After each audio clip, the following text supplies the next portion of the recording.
My wife couldn't believe it when she saw me standing on the side of the road, camera in hand, watching the car she was in. The windows were slightly fogged up, the smiles were complicit, the touch of hands as if no one in the world existed other than the two of them. She didn't see my world crumble, nor did she imagine that, at that moment, everything inside me was being torn apart in silence. I didn't scream, I didn't invade the car, I didn't make a scene. I just picked up my cell phone, captured the image of the betrayal with the coldness of someone who had already died inside, and left. With the same calmness that a judge signs the sentence of a convicted person. I went home. I called everyone. I told them we had something important to share. I used that excited voice that we only use at engagement parties or pregnancy announcements. And everyone enthusiastically RSVP'd. No one could have imagined what was coming. Not even her. The path between the arrest and the meeting was one of the longest in my life. I sat on the couch at home and stared at every corner of our home as if saying goodbye to the past. The blanket folded on the arm of the couch, the photo frame from the trip to Tuscany, the smell of her perfume still impregnated in the cushion where she used to lie. In every detail, a stab. Because when you truly love someone, it's not the screams that destroy you, it's the silences. And hers was deafening. Because she said nothing, she never said anything. She laughed, kissed, made plans. While, deep down, she nurtured another desire, another body, another man. And me? I paid the bills, cooked on Friday nights, gave her massages when she said she was stressed. She said she loved me. And I believed her. Like a fool. A fool satisfied with crumbs, blinded by his own dreams. I remember the exact moment she walked into the house that night, after her date with her lover. She was light, relaxed, and even singing. She kissed me on the cheek and asked if I wanted dinner. I said no, that I was planning a surprise. She smiled. She even had the audacity to smile. I watched her walk to the bedroom, the same room where we had shared promises, the same room where she had already imagined the absence of my body. Everything about her seemed intact. But I knew. I already knew. And what burned me inside was not the physical betrayal, but the plot built in silence. The lies delicately placed like cushions under a sand castle about to collapse. The next day, the dinner table was set with care. Candles, glasses, wine. A celebratory atmosphere. She thought I was going to announce something big, a promotion, a trip, maybe even a pregnancy that she knew didn't exist, but the instinct of betrayal confuses everything. The family gradually arrived, with hugs and smiles. Everyone sat down, and I waited until everyone was comfortable, until the wine had been poured, until the cell phones had been dropped on the table, as if trusting the moment. And then, with the same calm tone of voice with which I announced the meeting, I revealed it. I opened the photo album on my phone and placed it on the table. No one understood right away. But seconds were enough. Silence. A silence that froze time. She looked. Then she looked at me. And she just said, "It's not what it seems." What a pathetic sentence. It's not what it seems. I almost laughed. But what came next wasn't laughter. It was a punch to the soul.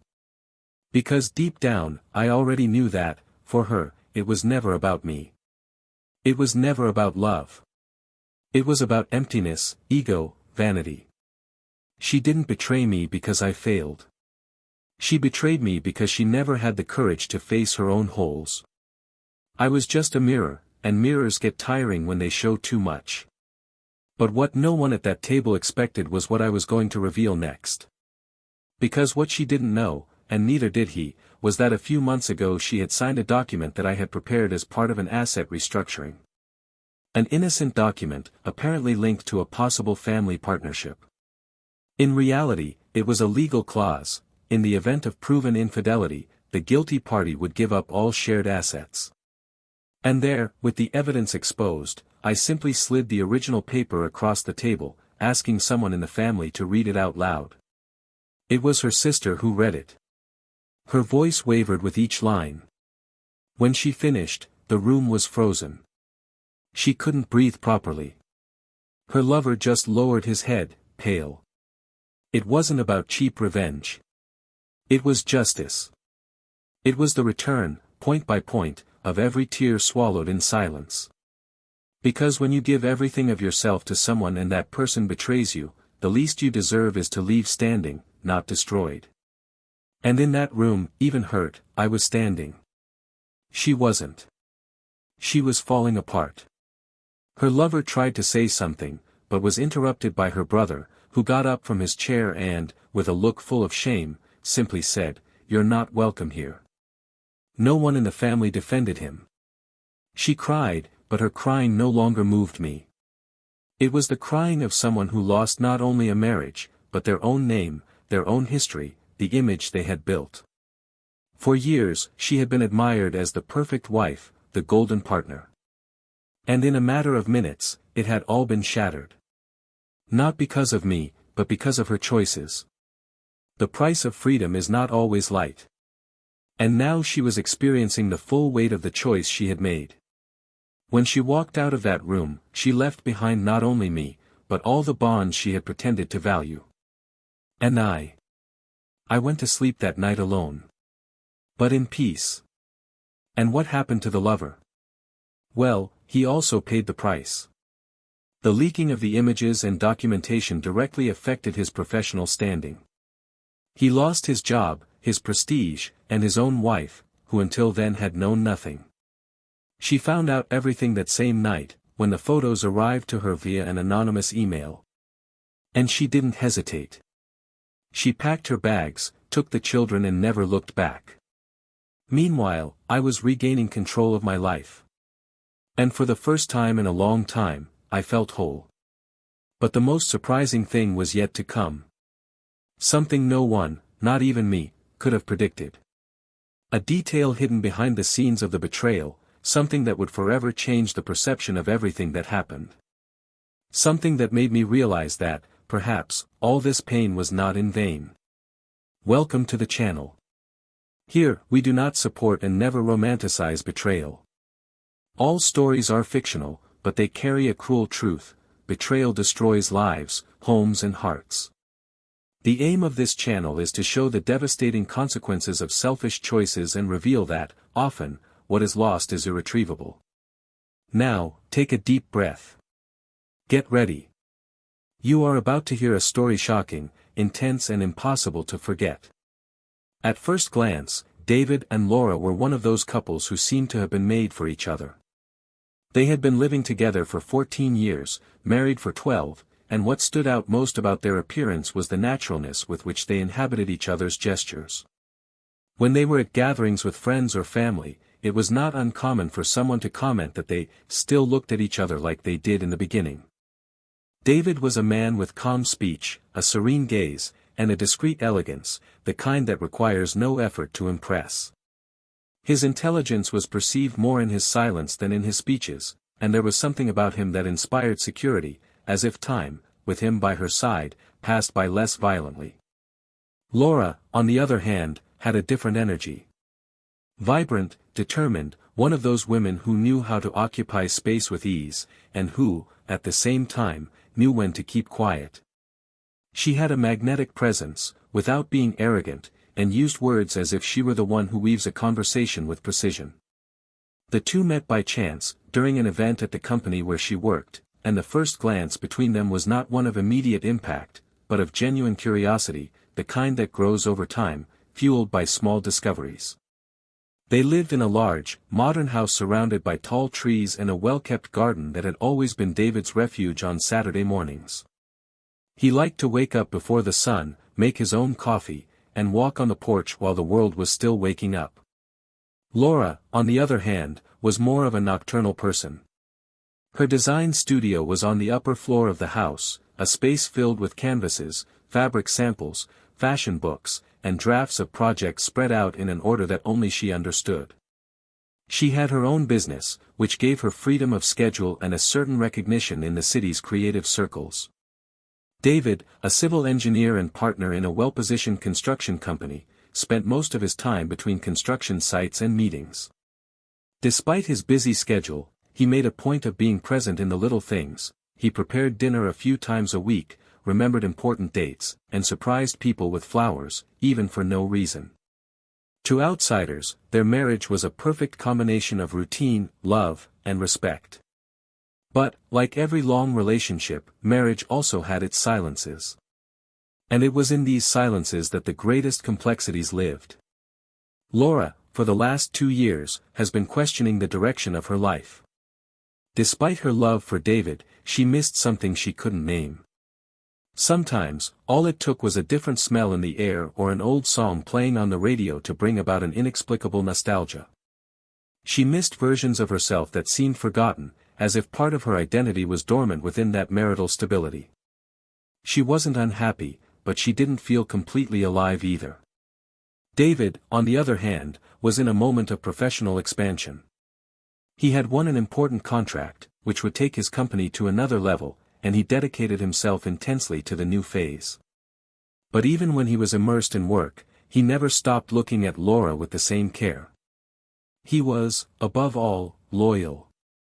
On the weekends, they enjoyed going out to lunch in new places, taking walks in distant parks, or simply watching movies together on the couch with wine and popcorn. They had mutual friends, a stable social circle, trips planned for the end of the year, and plans to renovate the attic. The marriage was set in a context of functional harmony, and this meant that any cracks were too subtle to be noticed at first. Laura, in the last few months, had started going out more alone. He said he needed inspiration for new projects, that he needed to breathe new air, see people, walk the streets aimlessly. David never questioned. I trusted her. And it was this kind of trust that, paradoxically, made him more vulnerable. Because he trusted so much that he never considered that their daily lives could be inhabited by shadows. Their relationship was marked by small rituals. On Mondays, they ate Thai food and watched TV shows together.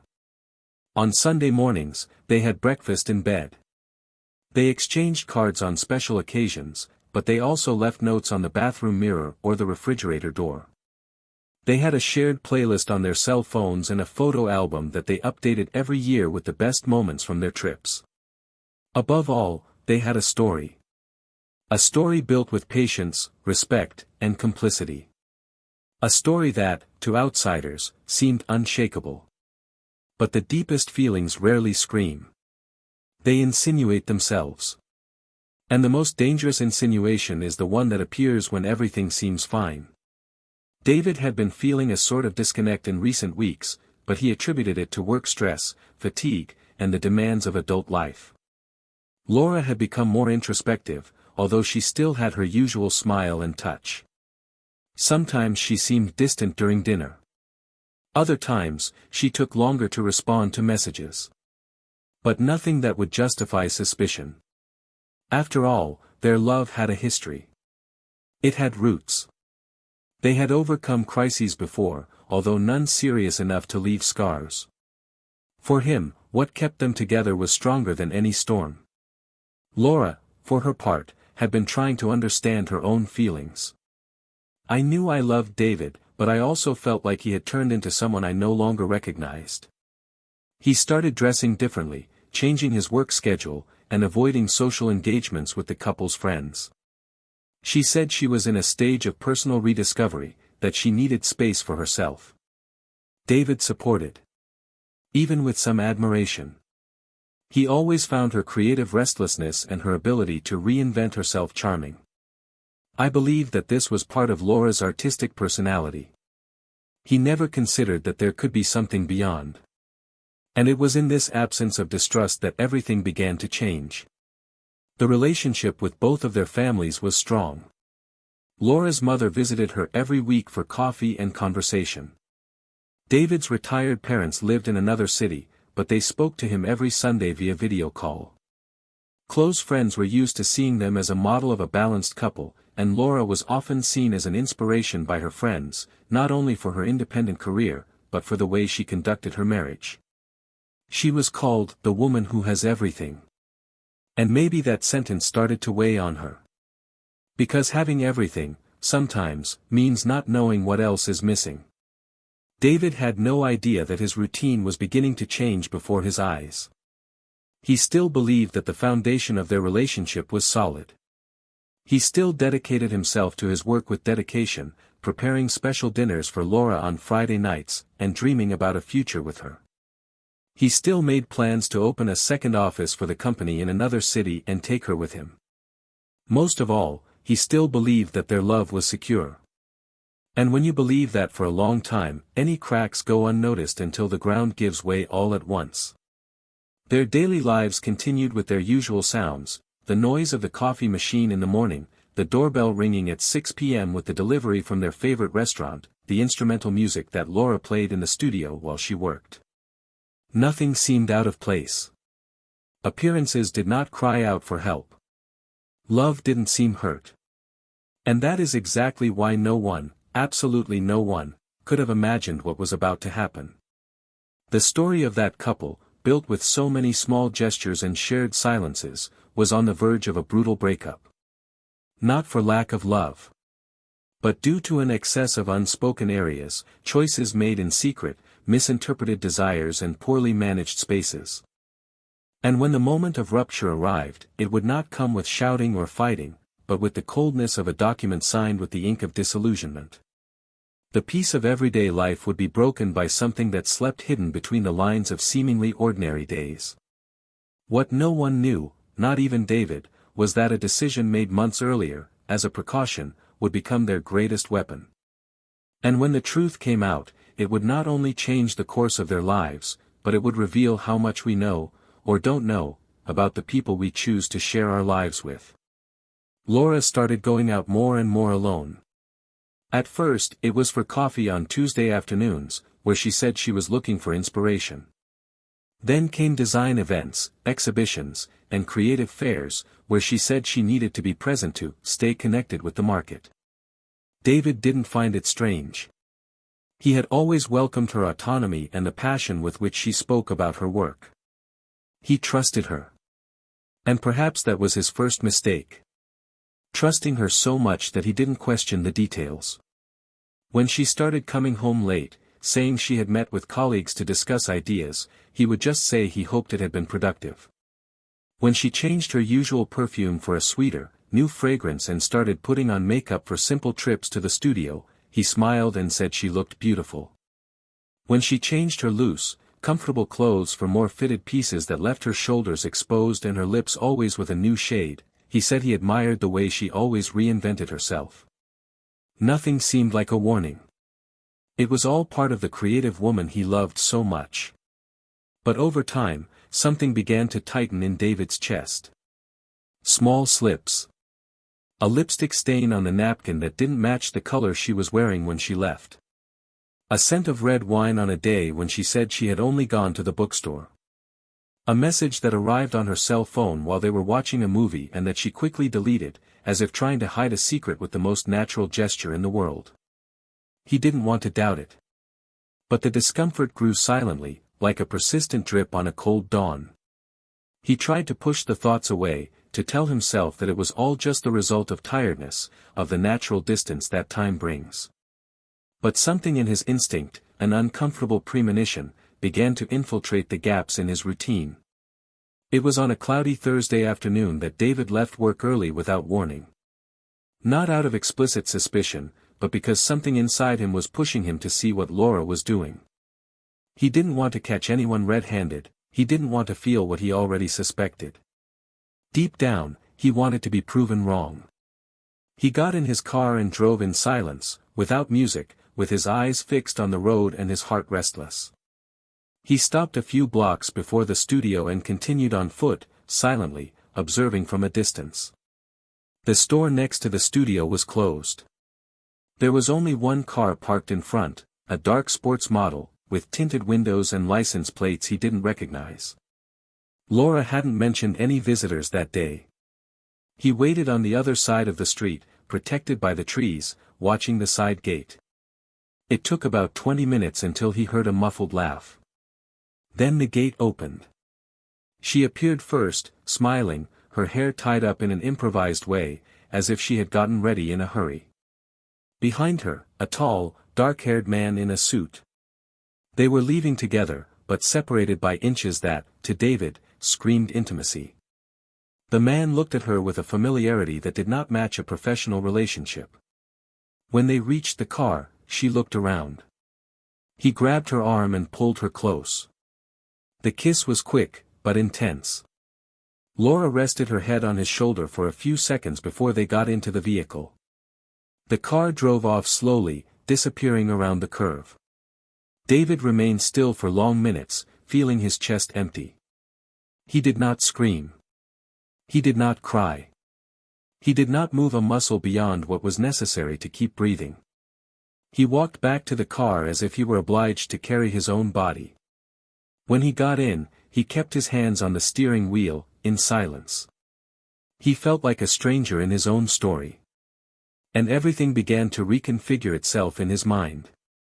The absences, the excuses, the lost glances during dinner. Suddenly, all the pieces fit together, as if the betrayal had left a subtle trail that he never wanted to follow. He didn't feel angry yet. He felt a mourning that he couldn't name. The pain of the breaking of something that he believed was too solid to collapse. That night, Laura arrived later. He was on the couch, pretending to watch television.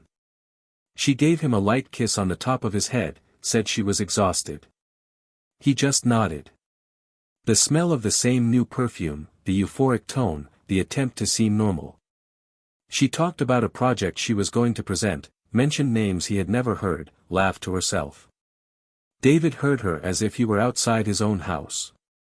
As if I were watching a sad theater where I was the only spectator who knew the ending.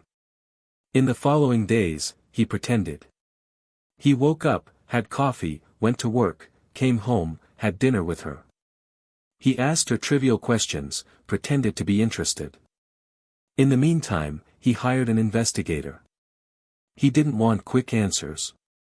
He wanted facts. He wanted to know who that man was, how long he had been there, where, how. He needed proof, he needed to see what his heart was already screaming at him. And the proof came. Photos, videos, records. Dates, places, reservations in her name. They used false names in some situations. In others, they stayed as a couple in hotels that Laura said she frequented to inspire projects. She had created a parallel reality, a life within the life they had built together. And in each image he received, David felt a new cut. The body next to hers. The hand on his back. The smile that she no longer smiled at him. Still, he remained silent. His face was impassive. He made plans. Careful. Discreet. He prepared the papers. He adjusted the contracts. He spoke to his trusted lawyer. He said that he needed to include a specific clause in the document signed by Laura months before, under the justification of protecting the assets in case of external movements. The clause was already there, but he wanted to make sure. And when everything was ready, he waited for the right moment. The perfect occasion. A family reunion. He told everyone that he had special news to share. Something big. Laura smiled, excited, imagining that maybe they would take a vacation, move to another city, or maybe adopt a child, an idea that they had been putting off for years. She dressed with care that day. Hair down, light makeup, light dress. David watched her as if he were seeing her for the last time. The house was full. Parents, siblings, close friends. Everyone was waiting for the announcement with curious looks. David served wine, smiled, made jokes. He seemed happy. And Laura believed him. She sat down next to him, resting her hand on his leg as she always did. He looked at her for a moment, then looked at the others. He said that this night was special. That he wanted to share something that would change everything. He paused. He took his cell phone out of his pocket. He opened the photo gallery. He turned the device on the table, displaying a full-screen image. Silence. The image was clear. Laura in the car, the windows partially open, the man next to her, their lips pressed together. An intimate moment frozen forever. Everyone looked. Laura froze. He tried to touch the device, but David held on tight. He said there was nothing to be excluded. The truth cannot be erased. She tried to speak. He choked on his own words. The hand was shaking. His eyes were watering. David remained standing. He said everyone there had the right to know. That there are things that are no longer hidden. That the truth, sometimes, needs an audience. Nobody said anything. Her father rose from his chair, indignant. The mother cried. The sister looked at Laura as if she didn't recognize her. The mood, previously one of celebration, was now one of silent judgment. David looked at her one last time. He simply said that she would know what was coming next. And before anyone could react, he left the room. He got into his car. His breathing was heavy. His chest was burning. But something in his gaze was firm. He knew it wasn't over yet. He knew that the true impact of this story was just beginning. Because what Laura didn't know yet, would change everything. Laura sat in the living room after David left as if she had just woken up from a nightmare and could no longer distinguish what was real. The image projected in everyone's mind still lingered in their eyes, still floating in the air like a slow-acting poison. The cell phone on the table, now silent, seemed to pulse on its own, as if the photos on it were still screaming even without sound. No words were spoken for several minutes. Her father, astonished, held his wife's arm tightly, as she could barely contain her tears. Laura's sister slowly got up, took the car keys and left without saying anything. The other guests did the same. One by one, as if they were leaving behind not only the room, but the image they had of that couple. Laura remained there, motionless, eyes fixed on the wood of the table, hands in her lap. The wine in the glass in front of her was already colorless, like her face. The only thing she could mutter to herself was an unanswerable question: how did he find out? For 2 days, she tried to contact David. Calls went unanswered. Messages were viewed but ignored. She went to his office, and the receptionist told her bluntly that he had taken some time off. She went to a mutual friend's apartment, expecting him to be there, but he wasn't. It was as if he had evaporated. And maybe, in a way, he had. The man she knew was gone. The David who was quick to forgive, who avoided conflict, who gave second chances with a sad smile in his eyes, that had been destroyed the moment she crossed the line of truth. Now she was left with someone she didn't know. And who, for the first time, made it clear that she didn't know. On the morning of the third Monday, Laura received a manila envelope delivered by a motorcycle courier. It was thin, elegant, addressed in cold, mechanical handwriting. Inside was a copy of the contract she had signed months earlier, when David claimed he needed to update the company's asset records for legal security. A document with a clause highlighted in red. In the event of proven infidelity by either party, the offending party waives all rights to the assets acquired during the marriage, including real estate, investments, vehicles, and any related assets. At the bottom of the page was her signature, next to his. Below it was the stamp of a notary's office she vaguely remembered visiting in a hurry, believing it was just another business formality. In the same envelope was a letter. Brief. Harsh. No beating around the bush. Don't worry about contesting it. Everything is registered. I've already spoken to the lawyers. You have until the end of the month to remove your things. Anything that isn't removed will be considered abandonment. Don't look for me. David. She felt the world collapsing again, but in a different way. It was no longer the pain of remorse. It was the collapse of security, the end of stability, the destruction of what had until recently been the ground beneath her feet. She was not just being left, she was being disinherited, legally removed from a life she believed was, in part, hers. The house she had decorated with care, every corner of which bore her signature aesthetic, was now his. The car she drove to events was his too. The joint account where she received part of the profits from their shared projects was frozen. There was nothing she could do without facing the cold realization that all bridges had been burned. And she struck the match herself. That night, she went to their house. Not with the intention of reconciliation, she already knew that was no longer possible, but because she needed to understand, needed to look into his eyes and, perhaps, for the first time, hear what he was feeling. He answered the door after a few minutes. He was wearing a simple shirt, unbuttoned to the second button, his face tired but without a trace of sadness. Only firmness. When he saw her, he didn't move. He kept his body leaning against the side of the door and said he would only let her in for a few minutes. She nodded, with a slight movement of her head. He entered silently. He sat on the couch that still bore the mark of their bodies side by side. He stood. She started to speak, but her voice faltered. She said she knew there was no justification, that she didn't expect forgiveness, but that he needed to understand that it had just been a mistake, an unconscious escape, something that got out of control. He listened in silence, without interrupting. And when she finally stopped talking, breathless, without direction, he took a deep breath, ran his hand through his hair and replied that the problem wasn't just the mistake. It was the construction of the lie, the tranquility with which she woke up next to him every day while feeding another reality. He said that love can even withstand a mistake, but it never survives the lack of regret before being caught red-handed. And that she never showed remorse until she was caught. That was when she cried. A real cry.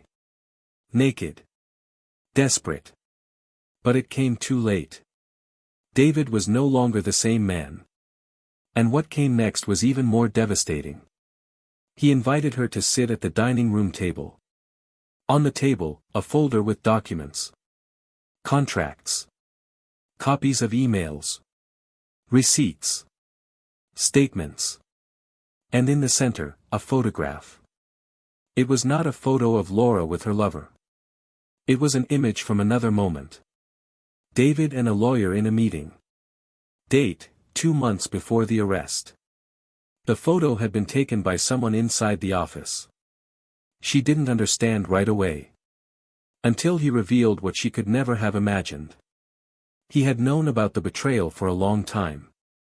The moment she thought she would be caught had actually been just the final point in a script he had been silently writing. David had hired a detective not because of sudden suspicion, but because he had been betrayed before, by someone else, at another time, and he never wanted to be caught off guard again. From the moment she changed her small habits, he had observed. Instead of confronting her, he had chosen to act. And the contract signed months ago was a legal trap set with surgical precision.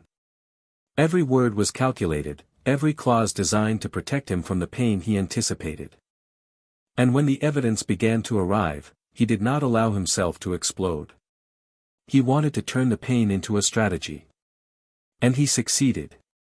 Laura remained silent. Her hands were shaking. Her eyes were fixed on the papers in front of her. He continued. He said that her lover, contrary to what she had imagined, was not just any stranger. He was a partner in a competing company that was about to close $1 million contract with the group David represented.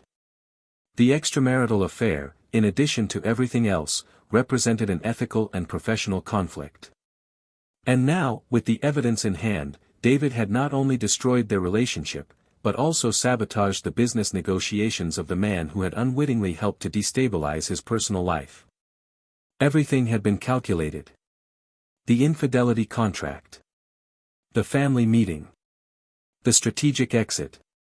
The legal notice. The silence.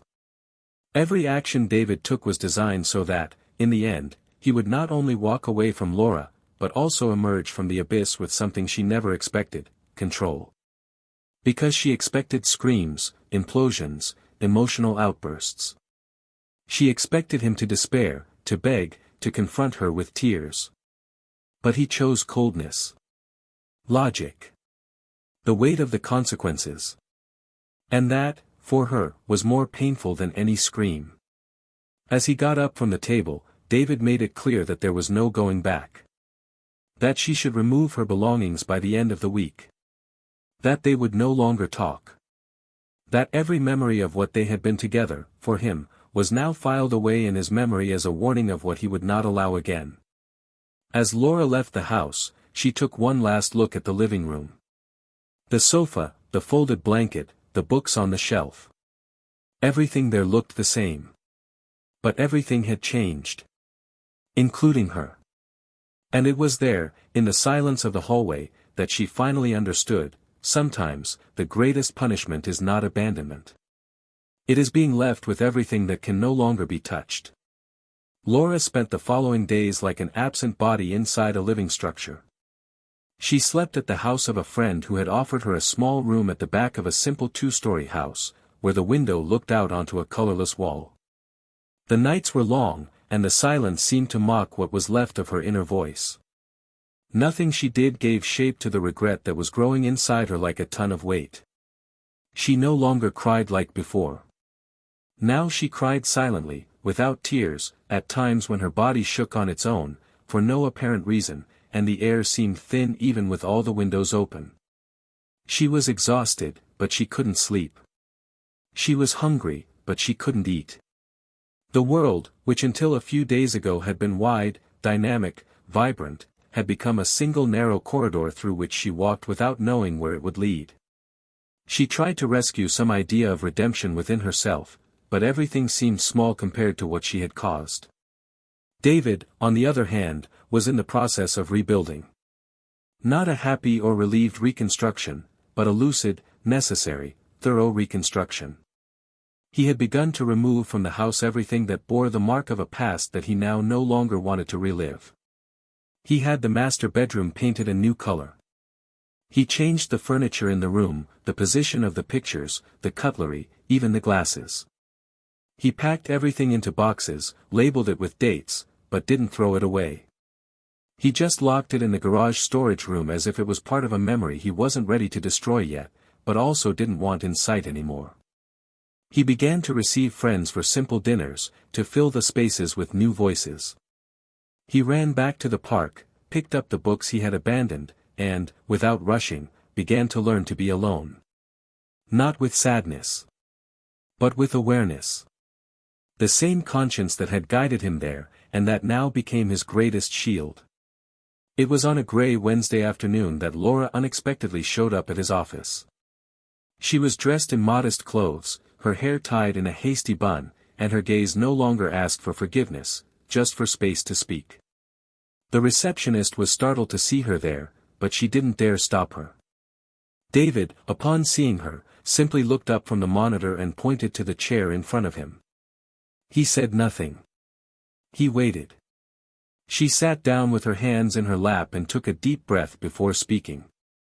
It wasn't an apology. It wasn't an attempt at reconciliation. Laura, for the first time, simply acknowledged that she had lost everything. She said she wasn't there to question anything, but that she needed to understand how he had managed to plan all that without showing any cracks. How he had been able to remain so centered, while he knew what he knew. How he hadn't exploded, how he hadn't confronted her before, how he had endured the silence. David leaned back in his chair, crossed his arms and answered firmly. He said that what kept him calm was fear. Fear of repeating the man he had been in another time, when, betrayed by someone who claimed to love him, he lost his head, screamed, broke things and regretted for years having let himself be overcome by pain. He said he learned, with great difficulty, that true strength is not in destroying others, but in not destroying yourself because of them. Laura listened to him with her eyes lowered, as if she knew that nothing she could say there would change the weight of the words she heard. She asked if he had truly loved her. And he answered yes, profoundly. That his love for her was the longest, most sincere and most mature he had ever had. And maybe that's why it hurt so much. But now he didn't love her anymore. And as cruel as it seemed, it was this outfit that was setting him free. She stood there for a while longer, looking around, trying to recognize something that belonged to her in that space. But everything had been rearranged. The environment no longer held any trace of what they had been together. When she got up, she thanked him for listening. She said she would respect his limits. And before leaving, she gave him a letter she had written the night before. She said he didn't have to read it, that he could tear it up if he wanted, but that if he ever felt curious, he would understand a few things. He took the envelope, placed it on the table without looking, and simply said, "Take care." She nodded with moist eyes and left. That same night, David stayed in the office late. As the last light of the city faded outside the window, he picked up the envelope, still sealed, and noticed his name written in the familiar handwriting. It opened slowly. The letter did not ask for forgiveness. It was a report. An intimate dive by Laura about her insecurities, the traumas she had never shared, the anguish she swallowed to appear strong. She spoke of her feelings of inadequacy, of how small she sometimes felt in front of him, of how she was afraid of becoming invisible over time. She told how the other man appeared like a false mirror, where she could see herself without pressure, without a past, without the weight of a constructed history. But he recognized that this would never justify what he did. She said that by cheating, she betrayed herself too. Who didn't know if he would ever find peace, but who understood that true betrayal is not just against the other, it is against who we are when we choose the easy way instead of the honest way. David finished reading with his eyes fixed on a random spot on the carpet. He didn't cry. He didn't smile. He simply folded the letter carefully and put it in the drawer where he kept a few personal items. I didn't know if I wanted to read it again someday. But for some reason he couldn't throw it away. At the end of that week, Laura returned to her old house to collect her last things. The house was different. There was a new smell, a different energy, as if the place had also decided to start over. David was not there. He had left on purpose. She walked through the rooms with a heavy heart.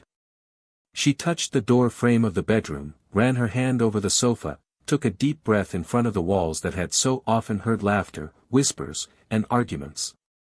She took only what was essential. She left without a trace. In the following months, their lives went in opposite directions. Laura moved to another city. He started off professionally again with difficulty, but little by little he rebuilt a new identity. He began to live with more truth, more silence and less haste. He never tried to contact David again. He understood that the greatest respect he could offer was absence. David, in turn, allowed himself to open a crack for new encounters. He did not look for replacements, nor did he try to fill gaps with improvised presences. But he allowed himself to look into other people's eyes without guilt, without fear, without comparison. The pain was still there, but now it was like a scar that, although visible, no longer hurt to the touch.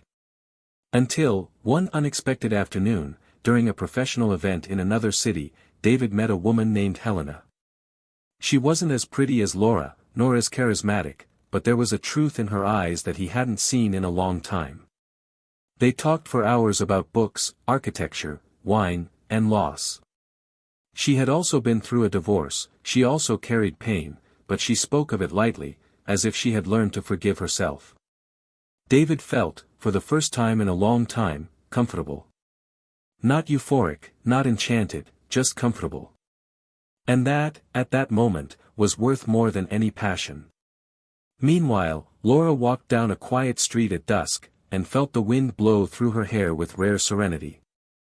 I didn't have everything I wanted, but I was beginning to have what I needed, peace. And that day, as she looked at the sky changing color, she whispered to herself that she would never lie to anyone again. Neither for the other, nor for you. Because he understood that betrayal doesn't just destroy love. It destroys identity. And recovering from that takes courage, silence and time. And David, as he served 2 glasses of wine on the terrace of a hotel, looked at Helena with a discreet smile and said he didn't know what would come next, but that, for the first time in a long time, he was willing to find out. Helena appeared in David's life like a calm whisper after a long and noisy storm. It was different from everything he had experienced in recent years, and perhaps that was why he was not afraid. She did not invade his space, she respected the silences, she listened more than she spoke, and she seemed to understand that there were pains that are not healed with declarations or promises, but with time. They had slow conversations, loose laughter, and a light way of sharing their emptiness. There was no rush. It was a meeting of two whole people in their fractures, and that was enough. David, still under the echoes of the devastation he had experienced, avoided idealizations. He did not speak of the past as an open wound, but as a chapter closed with dignity. Helena, in turn, knew how to recognize in his gaze the mark of someone who had loved deeply and fallen hard. She had also experienced her own shipwreck, and perhaps that was why she knew how to navigate carefully through seas where others would drown. They did not make long-term plans, but the days by her side had color again. While David was rebuilding his life, Laura was going through a process of profound refinement. Her move to another city was not just geographical, it was an attempt to reconfigure herself. At first, she immersed herself in her work with the intensity of someone who wanted to forget everything, but over time she understood that forgetting was not the way forward. It was necessary to remember in order to understand. And it was in this process of remembering lucidly that she began to write. She wrote letters that she did not send, texts that she did not show to anyone. Her words were her witnesses and her confessional. In the pages, she revisited scenes, admitted lies, acknowledged vanities, and for the first time in a long time began to understand that what she had destroyed was not just a marriage, but a direct reflection of not knowing how to love herself fully. Her mistakes, she now saw, did not come from a lack of love for David, but from a lack of self-love. She had sought outside what she could not support within herself. And the betrayal was just the final symptom of an old disorder, neglected for years. The days passed with different weights for each of them. David, now in a different dynamic, calmer, more present, lighter, was still surprised by the possibility of wanting someone without carrying the burden of the past on his shoulders. Helena didn't demand explanations, and that made everything simpler. The nights with her were rare and peaceful, and her touch, even when timid, was full of truth. Still, there were times when the memory pulled him back. Not painfully, but with the strength of a ghost that still wanders through forgotten rooms. At certain moments, he found himself wondering if Laura had really understood everything, if she had transformed her guilt into learning or if she was just continuing to get lost in excuses. The letter she had written was still in the same drawer, untouched since the first time he read it. He hadn't read it again, but he couldn't throw it away either. It was like a piece of a puzzle that he had already put together, but he still didn't know if he wanted to put it back together. One afternoon, while organizing old papers to free up space in his office, David came across a photograph of the two of them, taken at an anniversary dinner years earlier. They were laughing, her head resting on his shoulder, her eyes half closed in the candlelight. It was an image of real intimacy, which could not be denied, despite everything that came after. He stared at the photo for a few seconds, then put it away in a folder without looking at it any further. I didn't want to feed the nostalgia, but I also couldn't pretend it didn't exist. That was part of the construction of the man he was now, including the pain, including the end. And as he put the folder in a box, he felt something different. It wasn't anger, nor sadness. It was acceptance. Finally, I could look at all of that without my stomach tightening, without my breathing changing. That part of life was in the right place now. Not forgotten, but resolved. In the new city, Laura had started participating in an emotional support group aimed at women going through separation. There, she began to hear stories that, at many moments, seemed to mirror her own. But what struck her most was how every pain had a silent root, a reason that was often not said out loud. She spoke little for the first few weeks. He observed more than he shared. But on one particularly difficult night, after hearing another woman talk about losing her identity within a seemingly perfect marriage, Laura decided to tell her story. Not as a victim, but as an agent of one's own downfall. And in that moment, something inside her was released. She no longer wanted to hide the truth, not from herself or anyone else. At the end of the meeting, one of the women in the group hugged her and said that she had found courage in her words. Laura didn't know she could still make a positive impact on someone. And that shook her more than any judgment. She began teaching creative workshops for women in crisis situations. He used design as a metaphor for reconstruction. Together they created collages with pieces of old magazines, clippings of loose words, disconnected images that gradually formed something new. It was a therapeutic process, and at the same time artistic. Laura understood that she could not erase the past, but she could transform pain into creative material. I was still afraid to love again. Not out of distrust of others, but out of fear of herself. She knew she didn't want to repeat mistakes anymore, and that made her more selective, more aware. The loneliness that once seemed like a punishment was now an opportunity to hear one's own voice. And for the first time in years, she was at peace with herself. David and Laura met again months later, by chance, in a small bookstore, on a rainy afternoon. They were both surprised, but not scared. They were different. He had a new, cleaner look. She had a calm demeanor, without anxiety. They talked for a few minutes, exchanged quick news, and laughed lightly about some memories. She said she was working with women who were starting over. He said he was involved in new projects and that, yes, he had met someone. She smiled genuinely. She said she was happy for him. And he replied that he hoped she was feeling better too. When they said goodbye, they hugged briefly, and the hug was sincere. It carried no desire or guilt. Just gratitude. For everything they had been through and for having survived themselves. Upon leaving the bookstore, each one went their separate ways. The rain was slowing down, and the sky showed a golden light between the clouds. David, as he got into his car, thought that maybe it was time to leave that letter behind. And when he got home, he went straight to the drawer. He took the envelope, went out into the garden, lit the outdoor fireplace and watched the paper slowly turn to ash. Not with anger, but with relief. Laura, meanwhile, sat down at a nearby cafe and began sketching out a new project for the next month.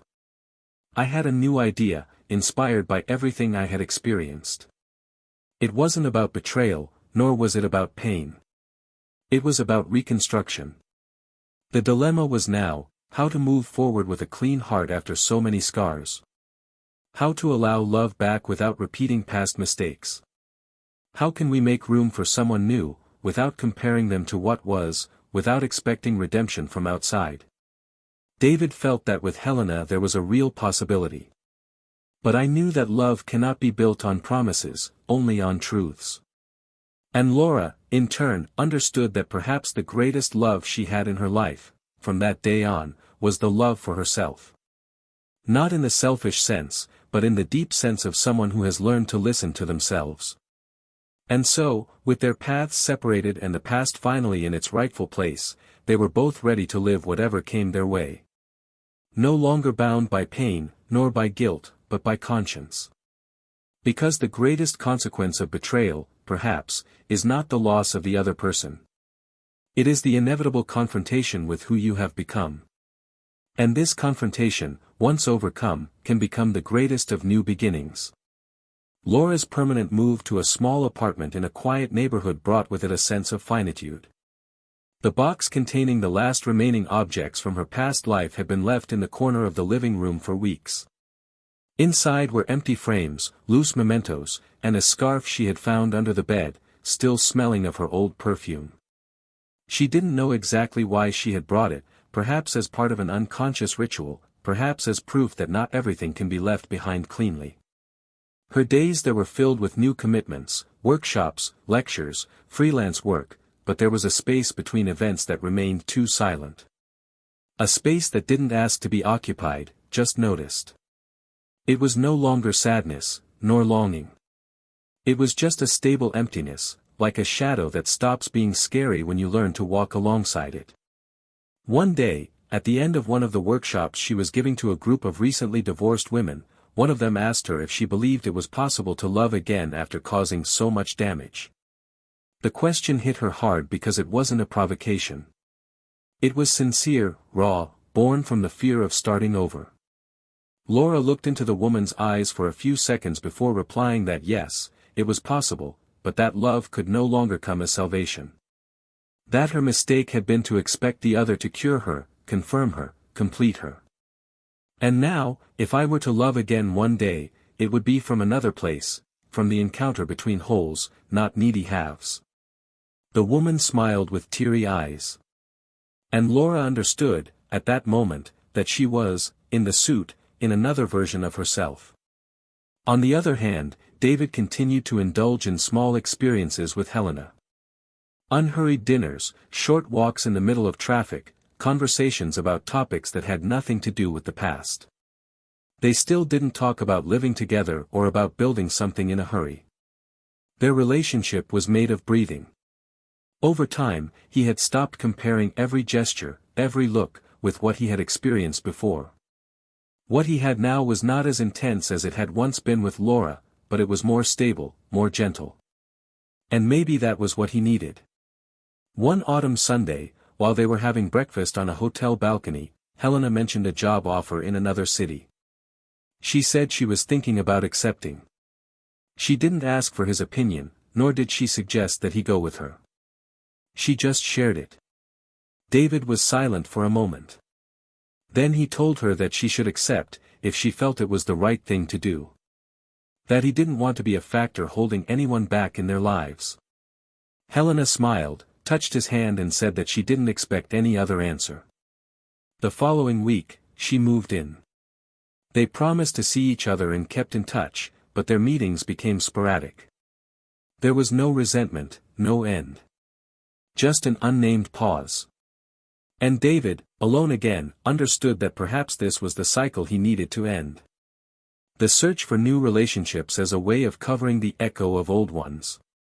He began to dedicate more time to his own home, resumed music lessons that he had abandoned in his youth, and one gray afternoon, decided to visit the contemporary art exhibition that Laura had mentioned, months before, during their brief reunion at the bookstore. He didn't know why, he just felt like it. Upon entering the gallery, he saw an installation signed by her. A long corridor with mirrors at asymmetrical angles, which distorted the image of those who passed by. At the end of the corridor, a mural with hundreds of overlapping word clippings, forming fragmented sentences, some legible, others not. At the top, a sentence in black ink, "Everything I was unable to say became a weight, and the weight taught me to walk more slowly." David read it slowly. He stood there for minutes. He recognized that writing. Not as something directed at him, but as a reflection of what she had experienced. And for the first time since everything had ended, he felt something that was not anger, nor relief, nor longing. It was respect. A mature, firm respect for her pain, for the process, for the effort to rebuild herself with the tools she had. Before leaving, he left his name in the visitor's book. He simply wrote, "Walking more slowly has also taught me to see more clearly." He didn't sign with his last name. He didn't know if she would see it. But that didn't matter. The gesture was enough. As he left the gallery, he felt a cold wind on his face and wanted to run again. He got in his car and went to the park. He ran without headphones or music, listening only to his own footsteps on the ground wet with autumn leaves. Each step was a reminder of what he had achieved, the peace that comes when the past stops being a prison and becomes just a memory. Laura found David's message in the exhibition book a few weeks later. Recognized immediately, even without signature. Read and reread. He didn't cry. He just closed his eyes for a few seconds, as if silently thanking. And that same night, he wrote a new letter. Not for him, but for herself. It began like this: "Today I don't want to apologize. I just want to acknowledge that I survived myself." Finally, he placed the folded sheet in a white envelope and wrote in small letters, "To open when you forget who I am." He kept it in a wooden box along with other texts. "I knew there would still be difficult days, emotional setbacks, unexpected voids. But now he had an inner place to take refuge." Their stories ran parallel, close in essence but never physically touching again. They had crossed paths at events and social gatherings a few times, and each time the exchanged glances had been calm. A nod, a discreet smile, and nothing more. There was no need for conversation, for resumption, for explanations. What they needed to say had already been said, lived, felt and overcome. It was as if the old versions of them had died there, on that day of the revelation, and what remained were just two survivors, now able to move on without carrying the remains of each other. One night, while visiting a mutual friend, Laura was surprised by the news that David had become a partner in an NGO that supported families in emotional reconstruction after traumatic losses. She remained silent, staring at the screen of her cell phone where her friend showed a photo of him smiling next to children in an art activity. She didn't say anything, but when she returned home, she wrote another page in a thick notebook she used to record random thoughts. At the top, she wrote, "The other person's peace can also be ours, if we learn to let go." 2 years later, without warning, Laura received an anonymous letter. Inside, an invitation to participate in a traveling art project with other creators who had transformed painful experiences into public expressions of healing. David's name was not on the signature, but she recognized the design style of the material. She smiled. It was the kind of gesture he would make. She didn't respond right away. She thought about it for a few days. And then she wrote back, accepting. She knew it wasn't about a romantic reunion, but about one last dance between what they had been and what they had become. A chance to share the same space, not as a couple, but as 2 points that had walked different sides of the same road and now found each other, not out of love, but out of purpose. The project took shape, gained media coverage, and on opening night, the two stood side by side in front of a panel representing the emotional journey of reconstruction. It was a collage made by 4 hands, in a symbolic way, with fragments of their experiences. When a journalist asked them how they managed to transform all that into art, David replied that the secret was to stop fighting against memories and learn to use them as a bridge, not a prison. Laura concluded by saying that not every new beginning is a new love. Sometimes starting over is just learning to respect yourself more deeply. As the public walked around the exhibition, David and Laura stepped back from the hustle and bustle. They leaned against a wooden pillar, watching people interact with the works. And it was there, amidst the discreet commotion, that she turned her face to him and said, in a calm voice, that, despite everything they had been through, she had no regrets. He looked at her, speechless, but with an almost imperceptible smile. Then he replied that, in the end, all that had brought them here. And there they were. Whole. Separated. At peace. The exhibition toured 4 cities in less than 6 months. The project, modest at first, grew like a whisper that gradually became a chorus. Real stories, accounts transformed into art, emotional reconstructions gaining body, color and voice. The impact was beyond expectations. People of all ages attended, not to admire the aesthetics, but to touch the pains that they recognized as their own. And at the center of that symbolic journey were the two of them, David and Laura, not as a couple, not as ex-lovers in the process of healing, but as 2 survivors who learned, by force, to transform ruins into raw material. The image of the two side by side on the opening night was featured in a culture magazine, generating heated discussions. Some said that it was rare maturity, others saw it as an attempt to clean up the image of a public betrayal. But for them, the interpretation didn't matter much. They knew that this gesture was not a performance. It was the last chapter of a book that they had already closed inside. After the exhibition tour ended, David stepped away from the project for good. There was something deep inside him that told him it was time to move on. He felt at peace, but he also felt he needed to close the door firmly so that no currents from the past could push him back. He sold the house where he had lived for so many years and bought a smaller property on the outskirts, surrounded by trees and silence. There, he opened a small studio, where he made handmade wooden pieces, which he sold at local fairs and smaller exhibitions. He spent his days with his hands busy and his mind at peace. The nights were long, but not lonely. He had few friends, a dog named Nora that followed him around every room, and a constant feeling of being exactly where he was supposed to be. One day, for no clear reason, he typed Helena's name into a social network and discovered that she had gotten married and had a daughter. He smiled. He was truly happy. He saved the child's name and, for some reason, thought about writing a letter.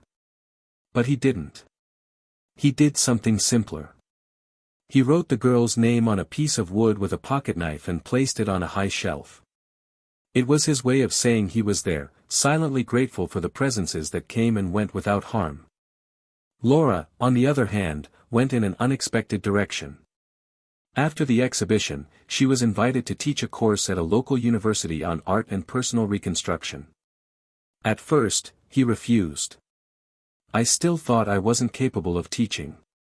But after insistence from the course coordinator, she agreed to give a test talk. That night, in front of 50 eager young people, he told his story for the first time without beating around the bush. It didn't romanticize, it didn't soften. He spoke about its fall, its destruction, its reconstruction. And at the end, she received a standing ovation. He understood that there was something there that he could not ignore. Something that, in a way, was a mission. He accepted the position and, over time, became a reference. He released a book with his reflections, which gained more attention than he expected. She was called for interviews, participated in round tables, and was featured in newspaper articles. But none of this dazzled her. On the contrary. I knew that all of this came from a pain that no one should have caused. And he carried it with humility, like an invisible tattoo that didn't need to be shown, but that would never be forgotten. Despite her job security, Laura went it alone. Not out of fear, but by choice. She tried 2 brief relationships that didn't work out. One of them ended honestly, with a hug in the middle of a coffee shop. The other ended in mutual silence. She understood that her favorite company was still her own. And that was enough. One day, while walking through the municipal market, she came across a child selling bracelets with her mother. The girl offered her a colorful fabric one and said it brought good luck. Laura smiled, bought it, and asked the girl's name. And when she heard it, she froze. It was the same name that David had written on the piece of wood years before. For a moment, she felt time stop. It wasn't a coincidence. It was a memory. She paid, thanked him, and left in silence, with tears in her eyes. Later, she hung the bracelet on the bathroom mirror. She never took it off again. Years passed. Time, that merciless sculptor, softened contours, removed urgencies, erased memories that once seemed eternal. David aged with dignity, his hair now gray, his eyes still firm.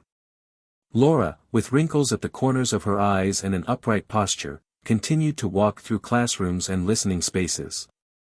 One day, she was invited to give a talk at a conference on emotional ethics. She arrived early and sat in the last row. When the speaker took the stage, her heart stopped for a second. It was him. David. An invitation made without intention, a coincidence of schedule, an ironic and subtle fate. He began to speak about integrity, about choices, about consequences. At no point did he mention names or specific cases. But each sentence was a gentle blade that touched her story. Laura listened in silence, with her heart open. And when she finished, he received a loud applause. As they left the stage, their eyes met. He smiled. She smiled too. They walked to the lobby, sat in a corner and ordered 2 coffees. They talked for an hour, like old friends. They didn't bring up the past. They didn't revisit wounds.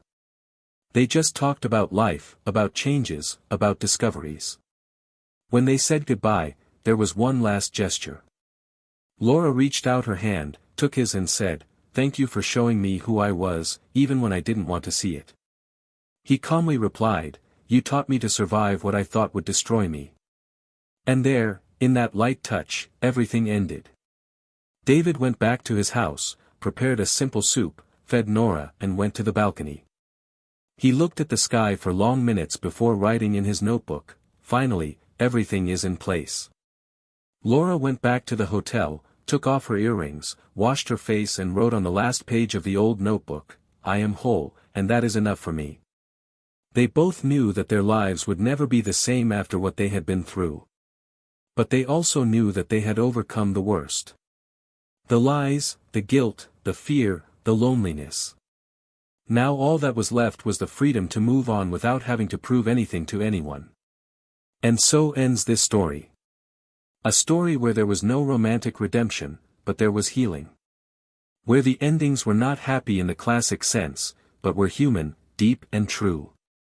A story that shows that betrayal is not just the breaking of a bond, but the beginning of a path full of mirrors. And each character, in their own way, learned to look at themselves in them without looking away. Now, we want to hear from you. What did you think of this story? Which part touched you the most? Leave your comment below and tell us your opinion. Don't forget to subscribe to the channel to continue following stories that touch the soul and make you reflect. And remember, this channel does not support any type of betrayal.